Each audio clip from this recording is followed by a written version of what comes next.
नमस्कार, बहुत बहुत स्वागत है। लगातार आप देख रहे हैं मध्य प्रदेश विधानसभा में वित्त मंत्री जगदीश देवड़ा बजट पेश कर रहे थे और 2024-27 का बजट पेश कर दिया गया है।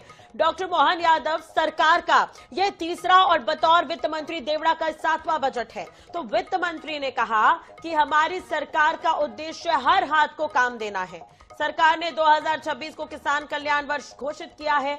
पीएम फसल बीमा योजना के लिए 1299 करोड़, सीएम कृषक उन्नति योजना के लिए 5500 करोड़ का प्रावधान है। 720 करोड़ ब्याज मुक्त ऋण के लिए और 3000 करोड़ से 1 लाख सोलर पंप दिए जाएंगे। मत्स्य उत्पादन के लिए 412 करोड़ और मुख्यमंत्री मजरा टोला सड़क योजना के लिए 21,630 करोड़ रुपए मंजूर किए गए हैं। तो श्रम विभाग को 1335 करोड़ का प्रावधान प्रस्तावित है, जबकि जनधन सुरक्षा बीमा और अटल पेंशन योजना में करोड़ों पंजीयन दर्ज है। वित्त मंत्री ने कहा कि यह प्रधानमंत्री के सपने को साकार करने वाला बजट है। तो इसके साथ ही वो ये भी कहते हुए नजर आए कि हर नारी को न्याय हमारी सरकार का उद्देश्य है। देश के तीसरे युवा प्रदेश है हम, युवाओं के हाथ को काम मिले, ये संकल्प हमारा है। लाडली बहन योजना के लिए 23,882 करोड़ रुपए का प्रावधान दिया गया। ग्राफिक्स के जरिए भी हम आपको बजट की बड़ी बातें बता रहे हैं। तो किसानों को 1 लाख सोलर पंप जो है उपलब्ध कराए जाएंगे। मत्स्य उत्पादन के लिए 412 करोड़ रुपए और मध्य प्रदेश का ये बजट पेश हो गया है। जनता को क्या कुछ उपहार दिए गए हैं वो हम ग्राफिक्स के जरिए बड़ी बातें बता रहे हैं आपको बजट की। तो 1,15,000 किसानों को फायदा होगा।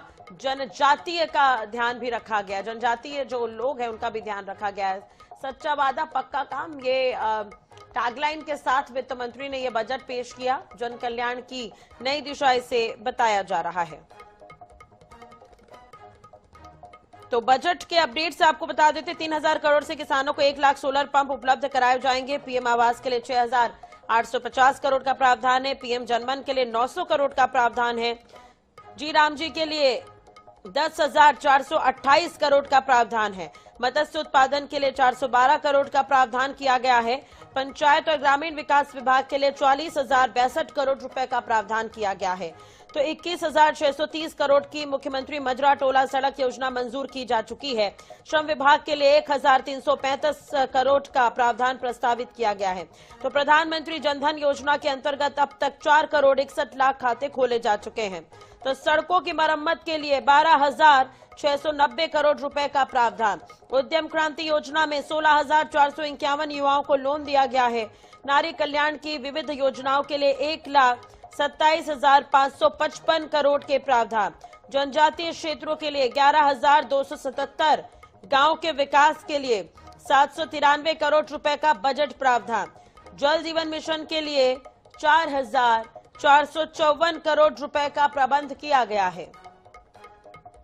तो वहीं लाडली बहना योजना में 1 करोड़ 25 लाख महिलाएं रजिस्टर्ड हैं, जिनके लिए 23,882 करोड़ रुपए का प्रावधान किया गया है इस बजट में। तो 7,95,000 ऐसे स्टूडेंट हैं जिन्हें आर्थिक सहायता भी दी जाएगी। 2 साल में 33 लाख करोड़ के निवेश प्रस्ताव प्राप्त हुए हैं।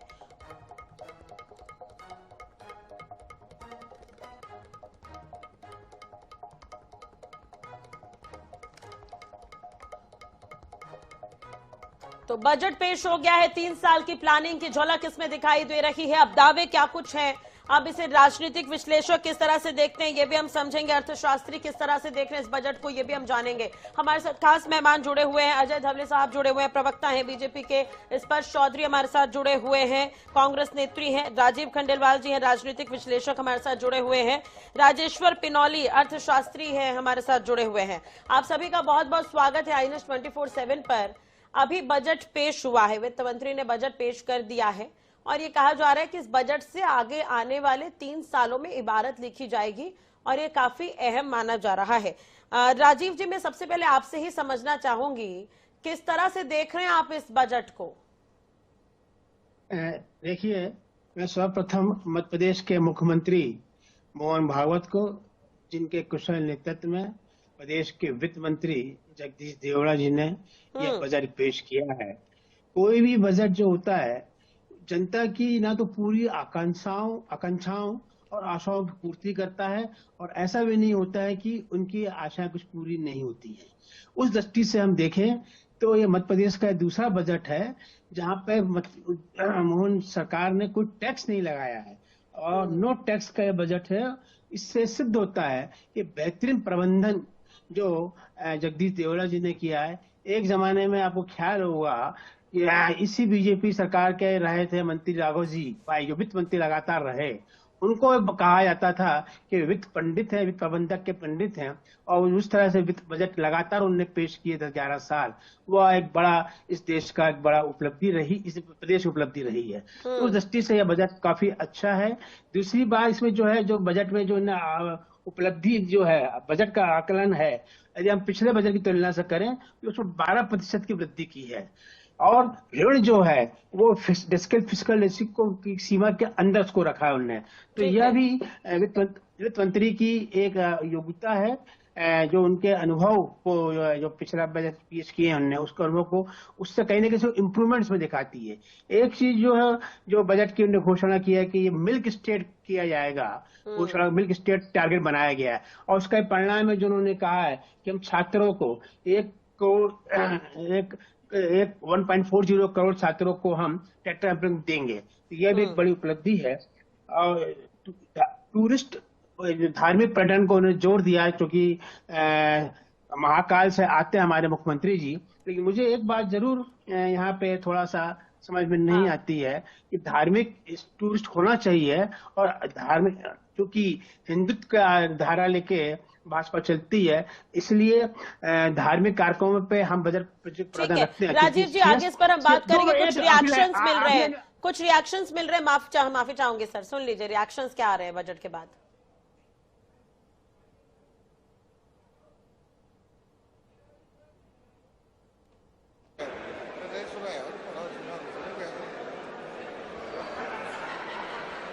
मध्य प्रदेश के बजट को कांग्रेस कैसी देख रही है? सिद्धार्थ भाई से बात करते हैं। किस तरह से अभी आपने जो बजट सुना, क्या लग रहा है, कितना उल्लेखनीय है? भारतीय जनता पार्टी अपने वही पुराने ढर्रे पे है।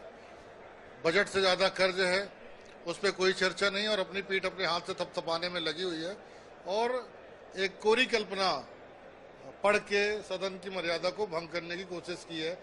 और पिछले जो बजट थे उन्हीं बजट में थोड़ा थोड़ा सुधार करके और अधिकारियों के माध्यम से फिर से वही बजट पढ़ा जा रहा है। 2047 के विजन डॉक्यूमेंट की बात कर रहे हैं वित्त मंत्री। 47 तक भाजपा रही तो ये जितने विधायक अंदर है भाजपा के, कोई नहीं बचेंगे। विंध्य के लिए कुछ खास दिखता है? अब उसको डिटेल में जब पढ़ेंगे तब बताएंगे। चलिए, तो लगातार जो है बजट पर हम प्रतिक्रियाएं ले रहे हैं, और यहाँ पर अगर हम बात करें तो कांग्रेस जो है वो ये कह रही है कि बजट जो है वो किसी भी तरीके से अपने मूल संस्करण में नजर नहीं आ रहा, पुरानी कॉपी नजर आ रहा है। में सर, कितना ऊर्जावान बजट है ये? प्रदेश के चौमुखी विकास का बजट है। हर वर्ग का ध्यान रखा गया है, महिलाओं का, किसानों का, उद्योग के क्षेत्र में युवाओं का, हर चेहरे पर खुशहाली हो उसके लिए बजट है ये। और सर, अगर के क्षेत्र में भी ये बजट है। किसानों के लिए हमारे मध्य प्रदेश में बिजली के, किसान और आम गरीबों को सब्सिडी देने के लिए भी प्रावधान इसमें किया गया है। सर, किस तरह का सब्सिडी फार्मूला है, थोड़ा सा अगर वो समझ जाए तो लोगों के लिए आसान हो। 100 यूनिट बिजली 100 रुपए में दी जाएगी।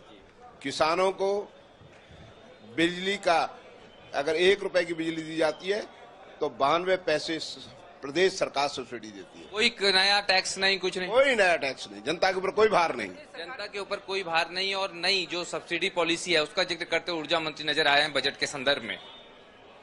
पूर्व वित्त मंत्री जयंत मलैया जी हमारे साथ में है। सर, किस तरह का ये ओवरऑल बजट पे क्या कहेंगे सर? ओवरऑल अच्छा बजट है सर। क्या ये ऐसा लगता है, क्योंकि आपका तो इतना लंबा अनुभव है, अब मजबूरियां बढ़ती जा रही हैं कर्ज के चलते? अब वो तो जितने भी हमारे प्रदेश हैं देश के अंदर, कोई भी ऐसा प्रदेश नहीं है जिसके ऊपर कर्ज नहीं हो, और जो भी अधोसंरचना विकास के कार्य में खर्च करेंगे ज्यादातर पूंजीगत व्यय है। फ्रीबीज का सर कितना इम्पैक्ट अफेक्ट पड़ता है सर? अब ये तो डिपेंड करता है। मुझे लगता है कि हर प्रदेश की अपनी अलग परिस्थिति होती है, उसके हिसाब से वो अपना और पार्टी रहती है उनके साथ। अब जैसे इस साल का बजट हमारा एग्रीकल्चर के ऊपर है ईयर, तो इस हिसाब से इसको कर रहे हैं, इंफ्रास्ट्रक्चर के ऊपर कर रहे हैं। तो एग्रीकल्चर और इंफ्रास्ट्रक्चर के ऊपर बहुत ज्यादा फोकस्ड है, ये कहना है बजट को लेके। अंदर सिंह कंसाना जी हैं यहाँ पर, उनसे बात करते हैं तो कि किस तरह से वो बजट को देख रहे हैं। रामेश्वर शर्मा जी आ रहे हैं, उनसे बात करते हैं।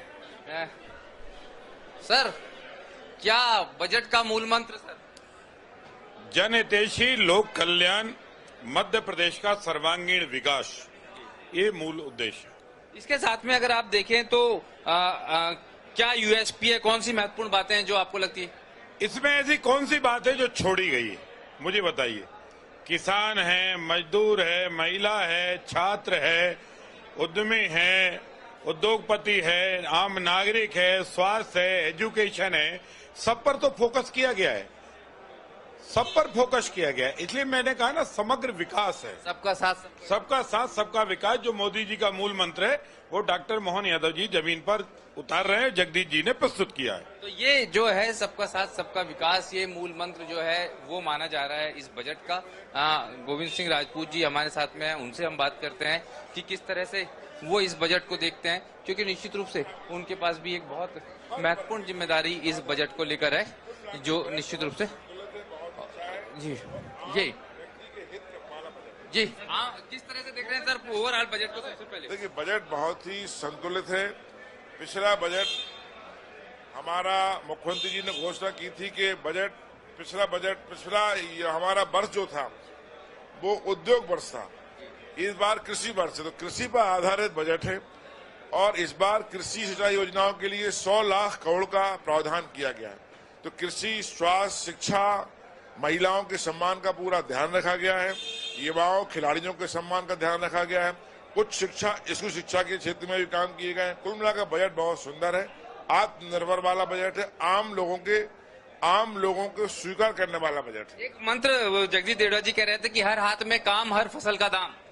सही कह रहे थे, हमने हर व्यक्ति के लिए काम की व्यवस्था की है।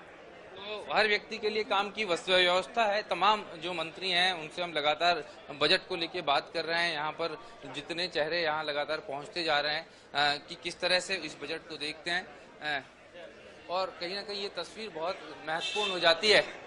सर, क्या खास आपके हिसाब से इस बजट में? सर, सभी खास है पूरा बजट। और जो आप लोग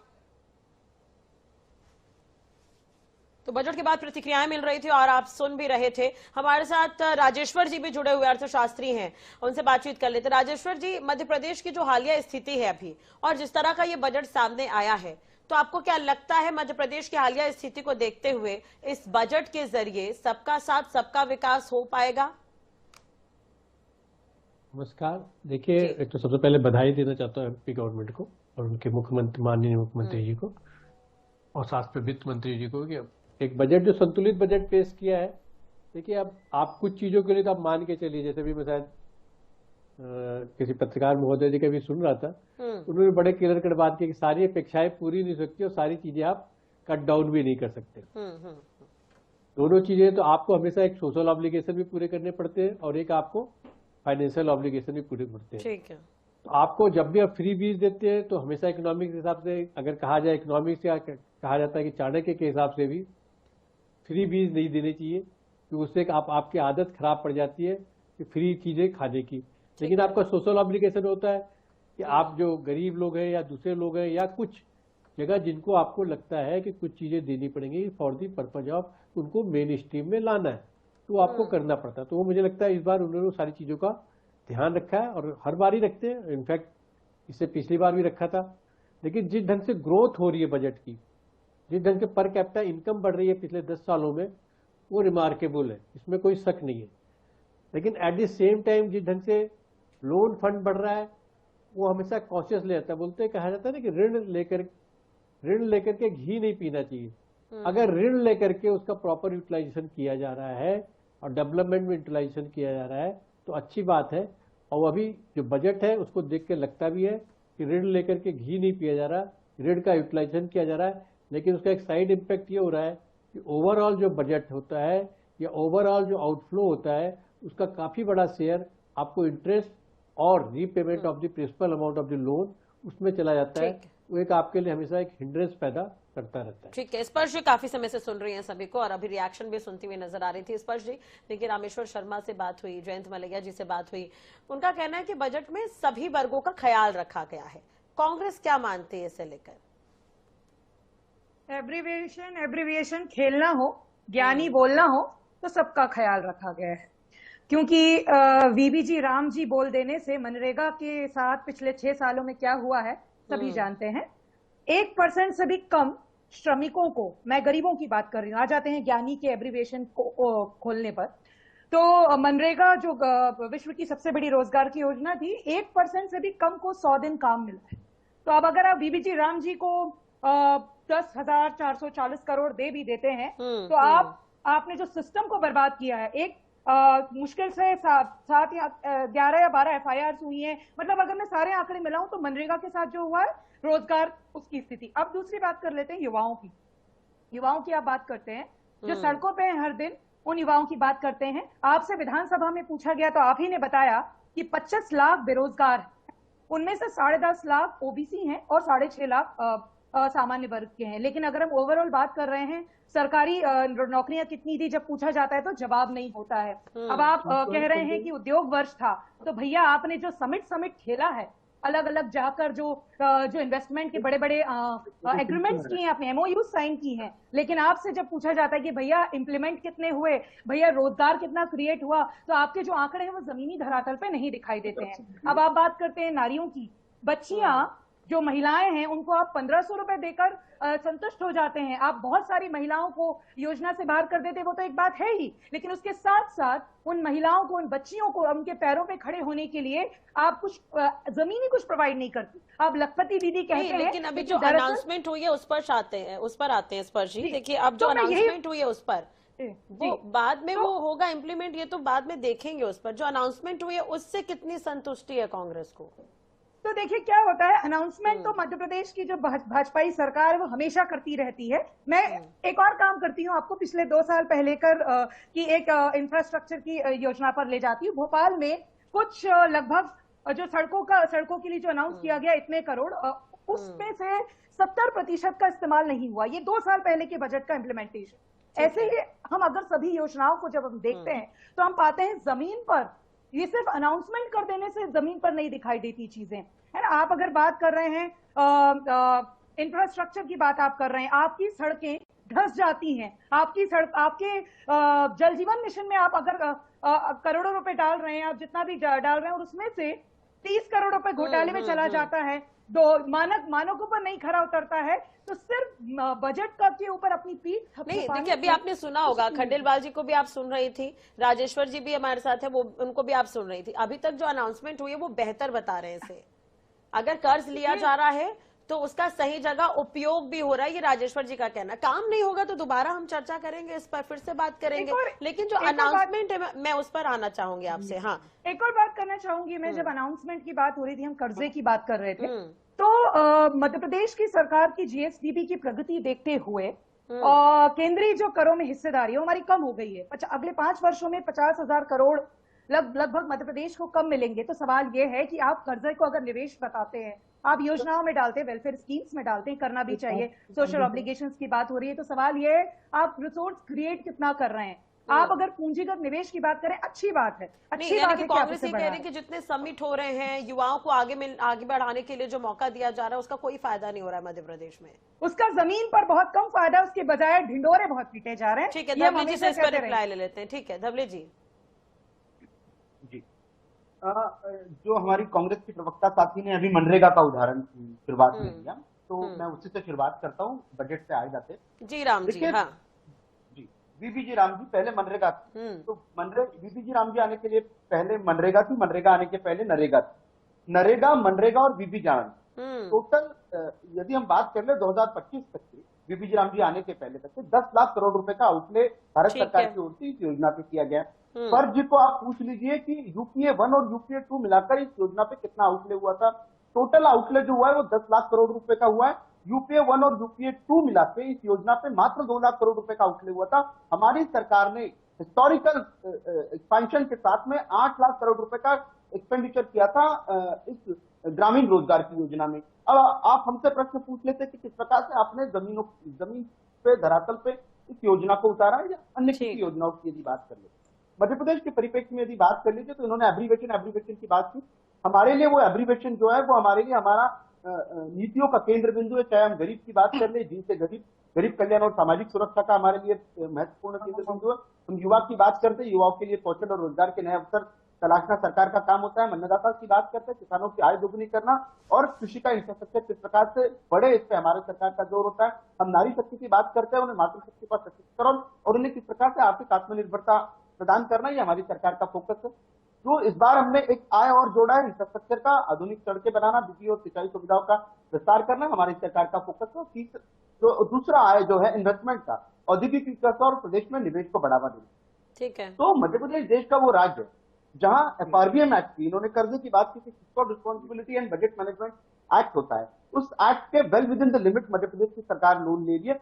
वो लोन का कभी भी डिफॉल्ट नहीं रहा है। इनको पूछ लीजिए, इनकी हिमाचल की सरकार है, वहां तनख्वाह देने के लिए भी पैसे नहीं है, सरकार ओवरड्राफ्ट हो रही है।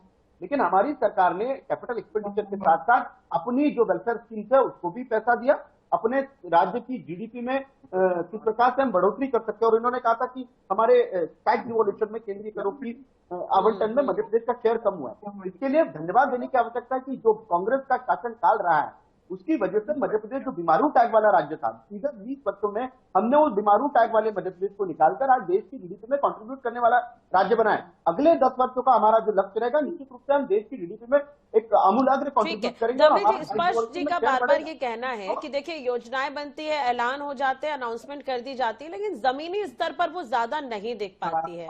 अगर दिख रही है तो क्वालिटी नहीं है। अच्छी बात है। धवले जी, अब आपको उत्तर उदाहरण के तौर पे बता रहा हूँ। इस देश में आदरणीय प्रधानमंत्री श्री नरेंद्र मोदी जी की सरकार आने के पहले 2 करोड़ 63 लाख घरों तक के मात्र शुद्ध पेयजल पहुंचता था। उनकी सरकार आने के बाद में 2014 से लेकर 2026 में आज हम खड़े हैं, 14 करोड़ घरों का एक्सपेंशन हुआ है, 16 करोड़ घरों तक के शुद्ध पेयजल पहुंचा है। तो क्या ये किसी योजना का बदलाव नहीं है? इस देश में जनधन के खाते नहीं हुआ, जनधन के खाते खोलने का जब क्रम शुरू हुआ, 55 करोड़ लोगों के बैंक के कवरेज उन तक के पहुंचाने का काम हमारी सरकार ने किया है। डीबीटी हमारी सरकार ने इंश्योर किया। इनकी सरकार होती थी, देश के तत्कालीन प्रधानमंत्री कहते थे कि 1 रुपया यदि हम बेचते हैं तो वास्तविक लाभार्थी को मात्र 15 पैसे पहुंचते हैं। आज हमने ये इंश्योर किया वास्तविक लाभार्थी को पूरा का पूरा 1 रुपया मिले। तो सरकार ने निश्चित तौर पे काम किया है। प्रधानमंत्री आवास योजना के बाद में, देश की स्वतंत्रता के बाद में 4 करोड़ प्रधानमंत्री आवास योजना के घर बनाने का काम हमारी सरकार ने किया और 3 करोड़ का और लक्ष्य हमारी सरकार ने रखा है। तो काम धरातल पे हुआ है। देश की जनता ये मानती है, इसलिए बार बार का जनादेश स्पष्ट करता है कि भारतीय जनता पार्टी की सरकारों ने काम किया, धरातल पर काम किया और डंके की चोट पे काम किया, इसलिए जनादेश हमें मिलता है। ठीक है, धवले साहब बने रहेगा हमारे साथ। हाँ, रामेश्वर जी, मैं आपसे ब्रेक से आने के बाद एक सवाल का जवाब लूंगी। जो GST को लेकर मैम जिक्र कर रही थी स्पर्श जी कि GST को लेकर मध्य प्रदेश की स्थिति ठीक नहीं है, तो इस पर हम आगे बात करेंगे, लेकिन फिलहाल अभी रुकना होगा एक छोटे से ब्रेक के लिए। जल्द हाजिर होंगे, बने रहिएगा हमारे साथ।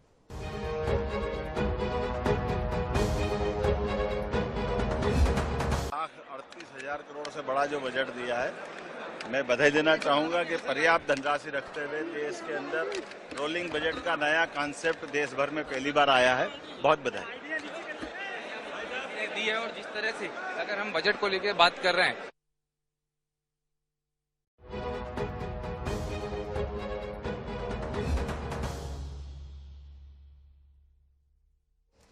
तो ब्रेक के बाद स्वागत है आपका। लगातार हम बजट को लेकर चर्चा कर रहे हैं। राजेश्वर जी, एक बार फिर से मैं आपके पास आना चाहूंगी। सर, स्पर्श जी अभी कह रही थी कि मध्य प्रदेश की स्थिति GST को लेकर ठीक नहीं है, इस पर मैं आपका जवाब चाहूंगी क्योंकि आप बेहतर बता पाएंगे।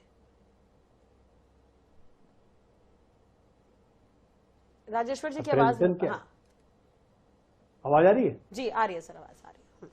मुझे अप्रेंशन क्या है मुझे आइडिया नहीं उसका, लेकिन जहां तक GST में लेकर के इनकी बात है, GST तो ऑनलाइन है, कोई लीकेज की बात नहीं रही। Almost leakage not more than 0.01% के करीब लीकेज अगर होगी तो हुए, तो लीकेज कोई नहीं है। तो अब इशू क्या है इनका, जो मुझे वो बात उनकी समझ में नहीं आई। क्या बोलते हैं कि कलेक्शन जो सेंट्रल गवर्नमेंट की एलोकेशन है उसमें कलेक्शन का उसका स्टैंडर्ड फार्मूला है, उसमें पार्टिसिपेट करती है हर गवर्नमेंट, हर स्टेट गवर्नमेंट पार्टिसिपेट करती है और स्टैंडर्डाइज फार्मूला है मतलब ऐसा नहीं है कि एमपी गवर्नमेंट के लिए कोई फार्मूला, हिमाचल गवर्नमेंट के लिए कोई फार्मूला, कर्नाटक गवर्नमेंट के लिए कोई फार्मूला, एक स्टैंडर्डाइज फार्मूला, आप उसी फार्मूले में फॉलो करते हैं। तो एग्जैक्ट पूछना क्या चाहते हैं, समझना क्या चाहते हैं, आपका जो शेयर है वो आपको मिलेगा और उसका एक फार्मूला है, उस फार्मूले के तहत ही मिलेगा। हो सकता है कि शायद इनका जो बात हो जो लग्जरी गाड़ी के और कुछ शेयर जो है जो इनको कहा जाता है कि सेस करके जो सेंट्रल गवर्नमेंट का जिसमें सिर्फ रहता है उसमें से आपको शेयर नहीं मिलता, किसी भी स्टेट को नहीं मिलता। ठीक है स्पर्श जी, देखिए बहुत सारे विषय हैं, हर वर्ग का ध्यान रखा इस बजट में ऐसा कहा जा रहा है। लाडली बहनों के लिए जो योजनाएं सरकार लेकर आई उसमें और थोड़ा सा उसे और इम्प्लीमेंट कर दिया गया आगे, किसानों का ध्यान रखा गया है और साफ तौर पर ये कहते हुए नजर आए बजट के बाद कि ये जो बजट है वो किसान केंद्रित है और इंफ्रास्ट्रक्चर को लेकर ज्यादा इस पे फोकस किया गया है। तो कांग्रेस खुश क्यों नहीं हो पाती है, या बस विरोध करना है इसलिए बहुत सारे कॉस्ट निकल जाते हैं? ऐसा नहीं है।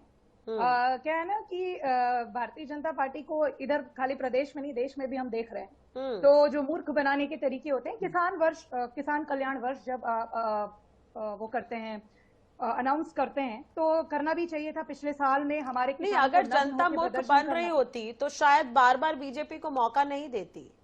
मैडम मुझे ऐसा लगता है कि जब हम मुद्दे की बात कर रहे हो तो वोट दिया जाना, तो आप भी इस पर मत आइए कि हाँ ये मतलब मूर्ख कौन बन रहा है क्या है, ये इस पर हम बाद में बात करेंगे। यदि आप मूर्ख समझ रहे हैं तो फिर तो यही तो कांग्रेस की दिक्कत है, आप जनता को मूर्ख समझते। जनता आपने टॉपिक छेड़ा अभी, आपने टॉपिक छेड़ा अभी, मूर्ख बनाने की ये तकनीक है। तो मैंने तो कहा जब इस पर काम नहीं होगा तो आप भी यही है, मैं भी यही हूँ, हम दोबारा इस पर चर्चा करेंगे। लेकिन अभी जो अनाउंसमेंट हुई है मैं वही बता रही हूँ, मैं ये चर्चा नहीं कर रही हूँ कि वो जो धवले जी बार बार कहते रहते हैं कि इसीलिए हम जीत रहे हैं। मैं ये बात कर रही हूँ किसानों के बारे में जो अनाउंसमेंट्स हुए हैं। देखिए हम अगर बात करते हैं योजना दर योजना, अरे हाँ by the way American trade deal के कारण हमारे जो छोटे किसानों पर की रीढ़ की हड्डी टूटने जा रही है, उसके लिए क्या होता दिखाई दे रहा है मुझे नहीं दिख रहा है। सोयाबीन के मामले में इंडिया यूएस ट्रेड डील को स्पेसिफाई करने को बोलिए कि कहाँ किसानों का नुकसान हो रहा है। एक मिनट जब मैं बोल रही हूँ तो सुनिएगा, जब आप बोल रहे थे मैंने सुना। तो सोयाबीन की किसान झूठ बोल रही है, सोयाबीन के उत्पादक तथ्यों के साथ बात की जा रही है। आपका किसान यूनियन भी इसका विरोध कर रहा है कि किसानों की स्थिति मध्य प्रदेश की कैसी है। एक मिनट 25वें नंबर की आय पर है हमारे किसान, पूरे देश के किसानों की आय के मामले में प्रदेश 25वें नंबर पर है। 170 लाख करोड़ का कर्ज प्रदेश के किसानों पर है। सोयाबीन किसानों की हालत क्या है, मूंग के किसानों की हालत क्या है, विरोध करते करते देश का विरोध करने लग गई है। हालत क्या है, विरोध मत कीजिए, आप एमएसपी कहते हैं, आप आवंटन योजना कहते हैं, लेकिन ऐसा विपक्ष में मिटाएगी कि कभी आपको नगर निगम में ना पंचायतों में ना कहीं आने देंगी। इस प्रकार से आपको सत्ता पे नहीं आने देंगी भारतीय जनता पार्टी की सरकार और देश की जनता। बात कर रही हूँ कि आपके किसान, आपके प्रदेश का अन्नदाता जो आपके ज्ञानी एब्रिविएशन में है, वो क्यों सड़कों पर है, क्यों खरीदी के लिए उसको प्रदर्शन करना पड़ रहा है। आपका भारतीय किसान यूनियन भी कर लेगा। हिमाचल कर्नाटक और सारे किसान परेशान है। हिमाचल कर्नाटक और प्रदेश में, हमारे प्रदेश यदि आपकी तीन राज्यों की सरकार है, हिमाचल कर्नाटक और तेलंगाना में आप करके दिखा देंगे जिस बात की आप बात कर रही है। देश की बात कर रही हूँ धवले जी, आप और मैं नहीं, यही विषय होता है, ऐसा नहीं होता। पॉलिसीज किसी राज्य स्पेसिफिक नहीं होती। भारत सरकार की पॉलिसीज और केंद्र सरकार की पॉलिसीज पे यदि आप चर्चा कर रही हैं, आप इंडिया यूएस ट्रेड डील की बात करेंगे ना, आप इंडिया यूएस ट्रेड डील पे बात कर रही थी, आप दिखा दीजिए कि स्पेसिफिकली कहाँ लिखा है। ठीक है एक मिनट धवले जी ठीक है स्पर्श जी, देखिए इसका विरोध जहां तक ठीक है, आपने जो अमेरिका ट्रेड डील को लेकर जो मुद्दा उठाया उसे लेकर और भी राज्यों में विरोध है। ठीक है, मैं आपको एक चीज ये भी बताना चाहूंगी कि इस पर राहुल गांधी भी मिले थे, बातचीत हुई थी, आपको भी याद होगा। महाराष्ट्र में भी इसे लेकर विरोध चल रहा है और ठीक है यहाँ पर खुद को जो किसान है जो सोयाबीन, ठीक है उस पर हम बाद में बात करेंगे। लेकिन अभी आज ठीक है, आज के बजट में स्पर्श जी, आज के बजट में किसानों के लिए सोलर पंप उपलब्ध कराए जाएंगे 1 लाख। ये क्या ये ठीक नहीं है कि ये बेहतर है? ये ऐसा तो है नहीं कि योजना पहले नहीं थी। पावर परचेज एग्रीमेंट्स में डिले होते हैं, इंस्टॉलेशन के फंक्शनैलिटीज है। जमीनी लेवल पर ये जो योजना है, समस्याएं हैं बहुत सारी, इस पे काम करने की जरूरत है, बजाय अपनी सिर्फ पीठ थपथपाने के। दूसरी बात, प्रधानमंत्री किसान सम्मान निधि जो आता है उसका पैसा, उसमें 1.25 लाख किसान पिछले कुछ सालों में निकाल दिए गए हैं। अब सवाल ये होता है वो किस कारण से निकाले गए हैं, जब तक उसको ठीक नहीं किया जाएगा। फसल बीमा योजना की हम बात करते हैं मैडम, तो फसल बीमा योजना में 15,000 करोड़ रुपए बीमा प्रीमियम राशि कलेक्ट की जाती है और 4,000 करोड़ किसानों को मिलती है। तो कई किसानों को बहुत बड़े 3 हेक्टेयर के लॉस के लिए मिलता है 100 रुपए का चेक। तो सवाल ये है कि किसकी ये जो योजनाएं हैं, आखिर किसकी जेब में पैसा भेज रही है? वो खेतों तक जा रहा है या हमारे छोटे किसानों तक? हमारी आपसे बार बार यही पूछ रही हूँ कि काम होते तक इंतजार करेगी कि नहीं कांग्रेस? तो सवाल ये है, पहला बजट तो है नहीं ना, ये दूसरा बजट है। ये बजट पहली बात तो है नहीं। मध्य प्रदेश किसान प्रधान प्रदेश हमेशा से रहा है। ठीक है, राजीव खंडेलवाल जी काफी समय से जुड़े हुए हमारे साथ, वो बेहतर समझेंगे। स्पर्श जी, आपकी बात को वो बेहतर बता पाएंगे। दूसरा बजट है, पहले बजट में क्या था, अभी दूसरे बजट में क्या है? राजीव जी, बार बार कांग्रेस के दिमाग में ये होता है कि ये जमीन पर काम हो नहीं पाता। आप राजनीतिक विश्लेषक है, काफी समय से देख रहे हैं, क्या ऐसा लगता है कि आपको कि अनाउंसमेंट हो जाते हैं, चुनाव के समय भी बड़े बड़े वादे होते हैं, जमीनी स्तर पर कुछ नजर नहीं आता? अगर कुछ होता नहीं तो प्रदेश बार बार यही बात और राजेश्वर भाई ने भी कही कि सिस्टम में लीकेज नहीं है। जीएसटी के मामले में कैसे उन्होंने कहा कि एग्जीक्यूशन पार्ट में धरातल में उतना नहीं उतरता है। तो ये कांग्रेस के प्रवक्ता माननीय स्पर्श जी बताएं, क्या उनके समय में जमीन उतर जाती थी योजनाएं? खुद राजीव गांधी कहते थे 1 रुपए हम बेचते हैं तो 15 पैसे पहुंचता है। ये तो सिस्टम का ये परमानेंट बुराई है, ये तो कमी है जो है, उसको इम्प्रूवमेंट करने की आवश्यकता है। पहले यदि 15 पैसे पहुंचता था तो आज निश्चित रूप से 50 पैसे पहुंचता है। तो इम्प्रूवमेंट हुआ है, लेकिन यदि कोई ये कहे कि सिस्टम फुल प्रूफ हो गया है तो ये दावा गलत है। उसी प्रकार जीएसटी की मैं बात करूं, चूंकि मैं जीएसटी का एडवोकेट ही हूं, वहां भी लीकेज है और इसलिए वहां पे एंटी एविडेंस सिस्टम है और छापे पड़ते हैं। आपने देखा होगा ये छापे पड़ते हैं तो करोड़ों रुपए आदमी सरेंडर करता है, तो रेगुलर तो नहीं करता वो, तो सिस्टम में कहने के लीकेज का फायदा उठाता है और उसको पकड़ा जाता है। तो ये हर सिस्टम का पार्ट है। एक बात मैं आपको कहना चाहूंगी, सरकार के बाबा 6,850 करोड़ रुपए का बजट अलॉटमेंट उनने पीएम आवास के लिए दिया है और उसके काउंटर में सिंहस्थ के लिए 13,851 करोड़ रुपए के दिया है। ठीक है, ये सरकार की प्रायोरिटी को इंडिकेट करता है। ये सरकार को अधिकार अपनी प्रायोरिटी तय करने का, लेकिन एक आम नागरिक जैसे जहां विकसित भारत की हम बात कर रहे हैं, वो वहां पे सरकार जनता को तय करना है कि सरकार की प्रायोरिटी किस तरह की उचित है कि नहीं। ये बात मैं आपसे कहना जी। अब देखिए, किसानों के लिए जो बार बार बात हो रही है, आपको लगता है किसान फ्रेंडली बजट है ये? निश्चित रूप से, निश्चित रूप से सरकारी घोषणा है। पिछले बार जो सरकार ने उद्योग बजट की बात कही थी, अब किसान बजट की बात कही है। और आप देखिए 1 करोड़ 1 लाख 1.15 लाख सोलर की उनने बात की है योजना, उनके बजट के सोलर पंप की बात की है। विभिन्न जन कल्याण योजनाओं में किसानों को उनने पैसे बढ़ाए, उनने तो प्रोत्साहन राशि की बात की है, फसल बीमा योजना की बात की है। तो किसानों के हर क्षेत्र को उनने टच करने का प्रयास किया है। और जो मिल्क की स्टेट की भी बात की है, वह भी डायरेक्ट किसान से जुड़ा मैटर है। इसलिए फिर मैंने पहले भी कहा था कि कोई चीज 100% एक दिन में नहीं संभव है, कोई चीज हुई संभव नहीं काम कर रही है तो उसे आप काम कर रही है, कमी हो सकती है। और एक बात आपसे मैं और जरूर, आपने विपक्ष को कह दिया कि साहब कांग्रेस खुशी नहीं होती है, तो वही विपक्ष का काम ही ये है जो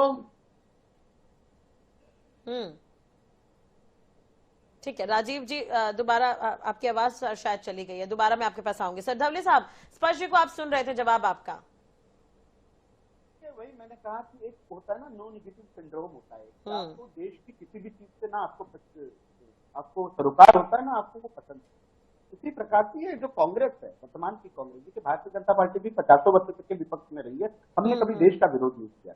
जैसा कि अभी स्पर्श जी इंडिया यूएस ट्रेड डील का विरोध कर रही थी, पहले तो ये समझे कि हमारे देश के फायदे का क्या है, हमारे देश के लाभ का क्या है। उसमें यदि कुछ कमी है तो निश्चित रूप से उसको बेहतर बनाया जा सकता है, लेकिन सिर्फ विरोध करना, इसलिए देश का विरोध करना, ये राजनीति, ऐसी राजनीति अच्छी नहीं है। दूसरा जो विषय है कि राहुल गांधी से प्रेरित होकर यदि आप इकोनॉमी को समझेंगे ना, तो आपका इकोनॉमिक नॉलेज उतना ही रहेगा जितना राहुल गांधी। किसी राज्य में पर कैपिटा इनकम भी बढ़ रही है, किसी राज्य में कैपिटल एक्सपेंडिचर भी हो रहा है, वेलफेयर स्कीम का अबाधित रूप से शुरू रखा जा रहा है और वो अपने एफआरबीएम एक्ट के लिमिट में लोन ले रहा है, लोन का रिपेमेंट भी टाइम से कर रहा है, ओवरड्राफ्ट भी नहीं हो रहा। राजेश्वर जी यहाँ बैठे हैं, अच्छे इकोनॉमिस्ट है, वो आपको स्पष्ट रूप से बता पाएंगे कि फंडामेंटल्स क्या होता है इकोनॉमी में। आपका देखिए धवले जी, एक चीज है, मैं ठीक है, युवाओं पर देखिए, किसानों पर बात हो गई है, धवले साहब किसानों पर बात हो गई, युवाओं पर आते हैं। हर हाथ में नौकरी होगी ये कह रहे हैं अनाउंसमेंट में, लेकिन ये संभव कैसे होगा? आपको भी पता है 2026 के जो आंकड़े हैं वो ये कहते हैं कि 12वीं पास और ग्रेजुएट जो लोग हैं वो सबसे ज्यादा संख्या में है जो मध्य प्रदेश में नौकरी ढूंढ रहे हैं। ठीक है, तमाम तरह की प्लानिंग हो रही है, समिट हो जाते हैं, युवाओं को बताया जाता है कैसे काम होगा, लेकिन ये आपको नहीं लगता ये चैलेंज होगा थोड़ा? कुछ जिले हैं जो मैंने रिसर्च में निकाला था, जैसे रीवा है, सागर है, जबलपुर है, जहां पर सबसे ज्यादा बेरोजगार है, उन जिलों पर ज्यादा फोकस करने की आवश्यकता है। जी, निश्चित तौर पे देखिए, रोजगार एक ऐसा विषय है, निश्चित तौर पे किसी भी सरकार की प्राथमिकता होती है। जब हम इन्वेस्टमेंट समिट की बात करते हैं तो उसमें उसमें कितना निवेश आया, उसके साथ में कितना रोजगार का सृजन होगा, ये सरकार की प्राथमिकता होती है। आप एम्प्लॉयमेंट रेट के आंकड़े निकाल लीजिए, देश के अग्रणी 10 राज्य और जो पिछड़े 10 राज्य, मध्य प्रदेश ने पिछले कई वर्षों में जिस प्रकार से स्वरोजगार को, स्किल इंडिया को, मिशन को और अपने मध्य प्रदेश के युवाओं को स्किल्ड करने के लिए जिस प्रकार से काम किया है, चाहे रोजगार उपलब्ध कराने की आंकड़े की बात करें तो हम लोग बहुत बेहतर कर रहे हैं देश के अन्य राज्यों के साथ।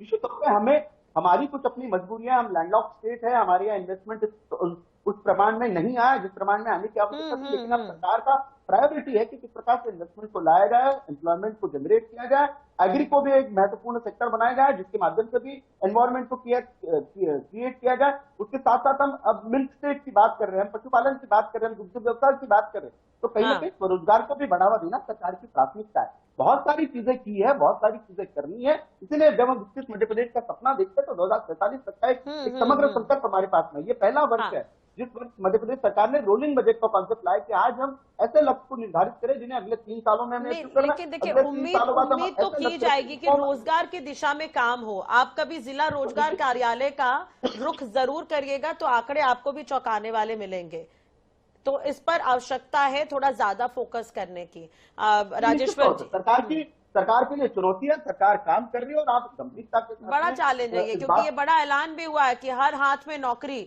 अब हर हाथ में नौकरी कैसे मिलेगी वो तय करना जिम्मेदारी है सरकार की। राजेश्वर जी, अब जैसे अब बात हो रही है कि जो स्टार्टअप करना चाहते हैं, उस लिहाज से आप कैसा देख रहे हैं इस बजट को? युवाओं के लिहाज से आपको कैसा लग रहा है बजट, क्योंकि मध्य प्रदेश के आंकड़े बहुत बेहतर नहीं है रोजगार के लिहाज से? देखिए, रोजगार के लिए क्या जरूरत होती है? बेसिक इंफ्रास्ट्रक्चर होना चाहिए। तो मुझे लगता है इंफ्रास्ट्रक्चर इस बार के बजट में आप प्रोविजन देखेंगे तो काफी चीजों का है। बेसिक इंफ्रास्ट्रक्चर में क्या होता है? पावर की सप्लाई अच्छी होनी चाहिए। पावर मतलब एनर्जी, जो भी सिस्टम ऑफ एनर्जी, चाहे सोलर एनर्जी हो, चाहे कोई भी टाइप की एनर्जी हो, चाहे नॉर्मल जो थर्मल पावर की एनर्जी, चाहे हाइड्रो एनर्जी, कोई भी एनर्जी के सोलर। तो मुझे लगता है कि एनर्जी के सिस्टम में भी इन्होंने आगे उसमें करा हुआ है।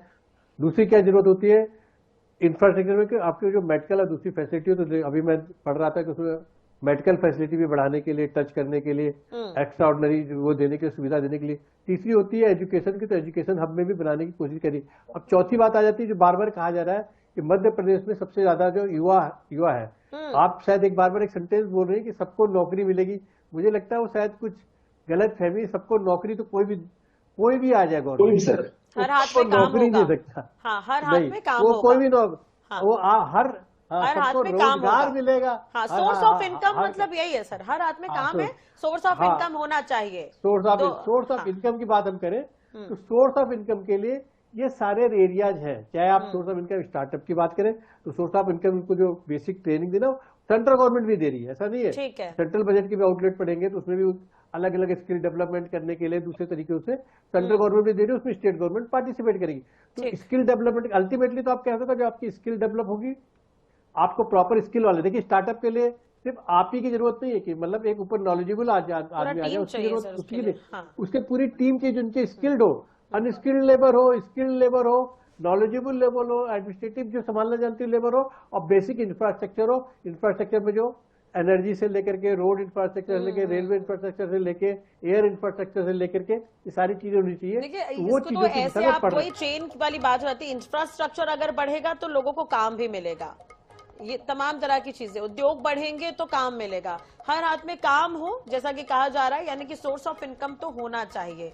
और जिला रोजगार जो कार्यालय होते हैं वहां पर जो आंकड़े नजर आते हैं वो वाकई थोड़ा सा चिंता है, इसलिए शायद सरकार ने इस बार के बजट में थोड़ा फोकस किया है इस पर। जी आपका लास्ट रिएक्शन छोटा सा मैम। और मैं युवा हूं तो मुझे लगता है युवाओं की बात सरकार ने भी ध्यान दी है, तो मैं कहना चाहूंगी कि जिस किस्म से हमारे प्रदेश में चाहे वैकेंसीज की स्थिति हो, चाहे जो उसको लेकर भ्रष्टाचार हो, डिलेज हो, सड़कों पर युवाओं को उतरना पड़ता हो, अच्छी बात है ध्यान दिया गया है, लेकिन जब तक ये जब प्रोसेसेस ठीक नहीं की जाएंगी, 25 लाख अगर रोजगार कार्यालय में, बड़ी अच्छी बात कही आपने, रोजगार कार्यालय में अगर लोग बेरोजगार दर्द है, तो सवाल यही है कि अगर उन पर ध्यान नहीं दिया जाएगा, आजीविका मिशन की आप बात कर रहे हैं, रोजगार जो मेले होते हैं उनकी स्थिति क्या है मुझे भी पता है, क्योंकि मैं स्किल डेवलपमेंट स्पेस में काम कर चुकी हूँ। तो पूरी तरह घोटाले से ग्रसित है। इस सिस्टम को सुधारने की जरूरत है, इस स्पेस को कि स्किलिंग रोजगार भी दे, वो नहीं है, वो फेल हुआ है। तो जब तक उस पर काम नहीं होगा, हाँ ध्यान दे रहे हैं अच्छी बात है, लेकिन वो एग्जीक्यूट होने में दिक्कत आएगी। तो विपक्ष अपनी भूमिका निभाए, जहां पर कमी है वो बताए। धवले साहब बैठे हैं, अभी भी पॉइंट वो नोट कर ही रहे होंगे शायद। चलिए बहुत बहुत शुक्रिया आप सभी का जुड़ने के लिए और बातचीत करने के लिए। तो बजट तो पेश हो गया है, तमाम तरह के रिएक्शन मिल रहे हैं। कांग्रेस ये कह रही है कि अनाउंसमेंट कर दी गई है, योजना बना दी गई है, तमाम तरह की बातें हो गई हैं, लेकिन जमीनी स्तर पर कितना काम होगा ये तो वक्त ही बताएगा। वहीं दूसरी तरफ बीजेपी इसे बेहतर बजट बता रही है, हर वर्ग का इसमें ध्यान रखा गया ये कहना है। वहीं अर्थशास्त्री ये कह रहे हैं कि ये बजट बेहतर है। राजनीतिक विश्लेषक भी बता रहे हैं कि धीरे धीरे मध्य प्रदेश में जो डेवलपमेंट है वो हो रहा है, वो बजट में भी दिख रहा है। चलो इसी के साथ फिलहाल इस बुलेटिन में इतना ही। नमस्कार।